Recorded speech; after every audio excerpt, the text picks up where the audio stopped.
Time is running out. The prophecies say Fimbulwinter leads to Ragnarok. War is coming.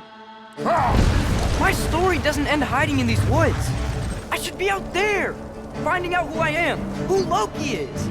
I will not allow you to pick a fight with gods. I don't want to fight anyone. I just want answers. And if those answers lead to war with Asgard? Maybe that's what Mother wanted.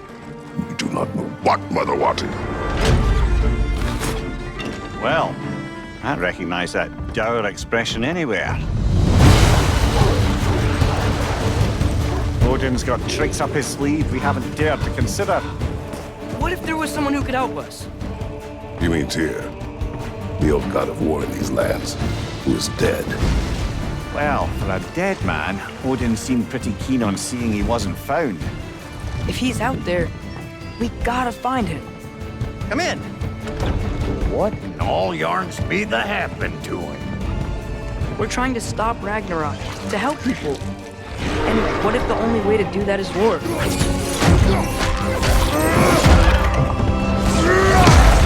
War is not the only way. Stop thinking like a father for a moment and start thinking like a general. No! You seem like a calm and reasonable person.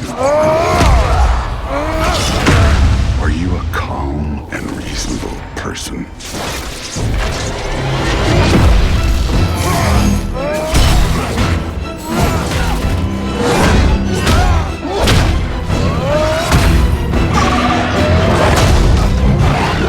In moments of crisis,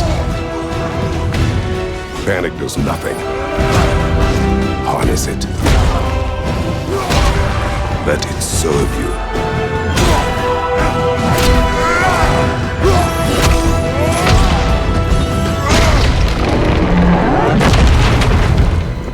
Tyr!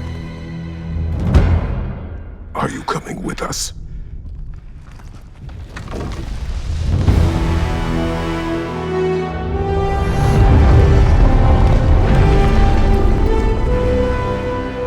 You'll get your answer soon enough.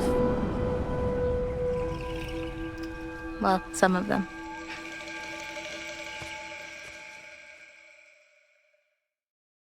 PlayStation. And I wanted to check in with you two on the big announce we saw just a few minutes ago, God of War Ragnarok. We finally got our first big look at it. And actually, Eric, I wanted to start with you. You've been involved with every single God of War, including 2018's God of War. Is that correct? Yeah, that's correct, Sid. I've been with the studio since 2004 in many different capacities, working with both Santa Monica and Randy at Dawn on the God of War franchise. And I don't know why, but they thought it'd be a good idea to say, hey, do you want to direct this one? And so that's what I'm doing. I'm directing God of War Ragnarok, or as Corey likes to call it, never heard of it. So that's the update on that. So Eric, why the shift in leadership on God of War Ragnarok? It's always been a tradition here at Santa Monica to change the directors across the games. You know, we've had really good success with that. Corey's been the only repeat director, and, you know, rightfully so. He's pretty damn good at what he does. So that's kind of what it is. The important thing for us is to be able to kind of get a fresh perspective each time, but also, you know, a fresh pair of legs in the sense that you're really exhausted at the end of finishing one of these things. So you got to con somebody else into doing it, like him. So Eric, what aesthetics or themes sort of resonate with you as a creative? I mean, I guess what I'm getting at is like, how do you see yourself leaving your fingerprints on God of War Ragnarok? It's kind of the designer in me wants to answer one way, but as a director, you have to answer a different way. I think you have to learn how to jettison your own profession when you switch over to the director's role, which I'm sure Corey can understand. I mean, he kind of animated a little bit on God of War 2, and we kind of had to throw it all out, except for that sneaky backflip that Kratos has never done again that we left in. That's the perk of being the director, I guess. But, you know, from my point of view, like, we want to tell a very heartfelt and epic story as, you know, a father and son go on a journey, and they kind of struggle with holding on to stuff and letting go of things. You know, it's a very difficult kind of human condition that we all deal with. And we kind of want to arrive at that by taking like slices of life or family, you know, drama, if you will, and kind of juxtapose that against big Norse backdrop. And, you know, at the end, we just want to have an ending that feels very, you know, surprising yet inevitable based on all those things. But it's kind of, you know, I'm from the Midwest, so like slice of life, very common, mundane things are just as interesting as big world events. And so we try to collide those things together to, you know, make an experience that's very worthy of the God of War name. So with the game officially being called God of War Ragnarok, I guess it doesn't take a genius to think that perhaps Ragnarok factors into this game in some manner. Can you confirm that, Eric? Yeah, I mean, you can't call the game God of War Ragnarok and not have Ragnarok happen in the game. So, you know, it's going to happen. We're going to cap off the Norse series with it. And I think Chris Judge said it best in the announced trailer last year. Prepare yourselves. The last game ended with a teaser of sorts for Thor. And I just got to know, was that Thor's voice we heard in the trailer just a few minutes ago? That was definitely Thor's voice that we heard in the trailer. Thor is being played by Ryan Hurst, which you might know him from Sons of Anarchy. He played Opie, one of my favorite characters ever. And we're just delighted to have him come play in the God of War sandbox. And his take on Thor and our take visually on Thor is very different than the hunky Australian you might know. You know, he's much closer to the Norse mythology version. You know, he's this big, burly, almost hedonistic man-child, red hair, you know, left-handed, just a little off-kilter than the Thor that a lot of people know right now. So I can't wait for people to experience more of that when the game's done. We also heard the name Odin in tonight's trailer. So I imagine if we're going to experience Ragnarok, Odin's going to have to play a pretty big role here, right? Definitely. I mean, Odin is the Allfather of all the realms, so he's going to show up when Ragnarok happens. We're very, very happy to have Mr. Richard Schiff come on to play Odin for us. You may know him as Toby from The West Wing. This was one that we never thought was going to happen. It was like kind of a shot in the dark, and he got back to us, and we walked him around the mocap volume, and he was just like, I've never done anything like this before. Let's do it. And so the kind of rest is history. So I can't wait for people to experience that and see how he factors in. And it's a very different take, again, much like Thor.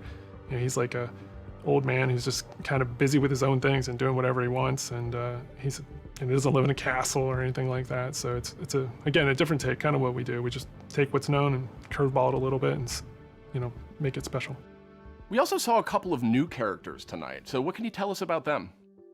Are you talking about the little squid? Oh no, you're talking about Tyr, the big guy. Yeah, he's the Norse God of War.